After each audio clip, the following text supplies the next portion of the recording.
Куала Лумпур ни изненада с възможността, която ни даде да си намерим на много достъпни цени апартамент на висок етаж с инфинити басейн. Гледката от там, от стаята ни беше наистина великолепна, впечатляваща.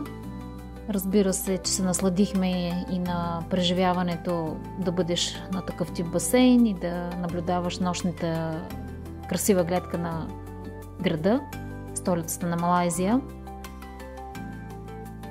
Малайзия като че ли напомня за Сингапур, но в един доста по-малък мащаб. Разбира се, централната част на Куала Лумпур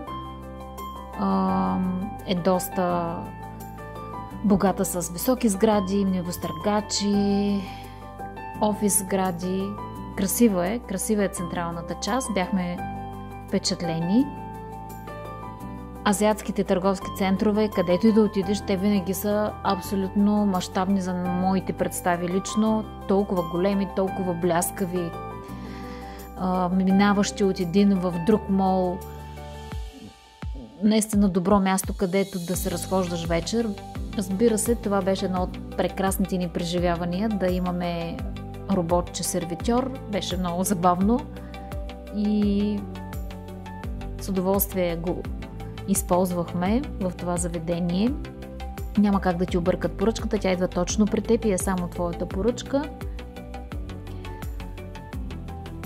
Мястото около кулите Петронас е уникално.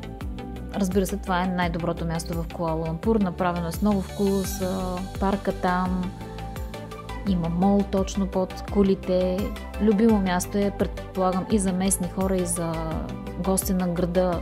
Вечер шоуто с фонтаните, отново гледката на кулите. Любимо място, където да прекарваш вечер времето си. Много посетители на този площад. Ето го и шоуто с фонтаните. То беше съпроводено с музика, както съвременна, така и класическа. Всяка вечер беше различно, защото ние поне 2 вечера подред бяхме на това място, за да се насладим изцяло на тази красива гледка.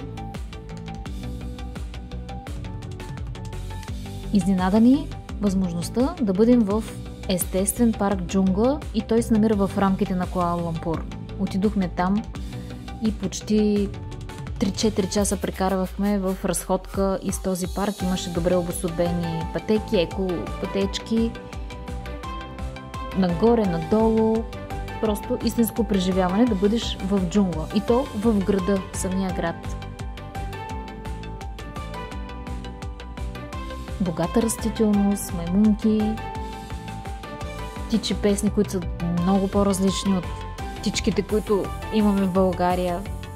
Там звуците на природата са наистина различни. Ботаническите градини на Куала Лумпур също са прекрасно място, където да отидеш. Хубаво е да отидеш или рано сутринта, или в късния следобед, защото наистина е горещо по обед. Красиво поддържани паркове, градини. Това място, Бату Кейвс, е една от топ забележителности, които се препоръчват в Куала Лумпур, но за нас беше разочароващо място. Не защото няма потенциал да бъде добро, а просто ни изненада абсолютния хаос и мръсотия. А това е храм, индийски храм. За мен беше непонятно защо не е поддържан. Толкова мръсотия, толкова маймуни, толкова боклуци, миризми. Ужасно неприятно беше, но явно е поизоставено от правителството на Малайзия, а не би трябвало да е така.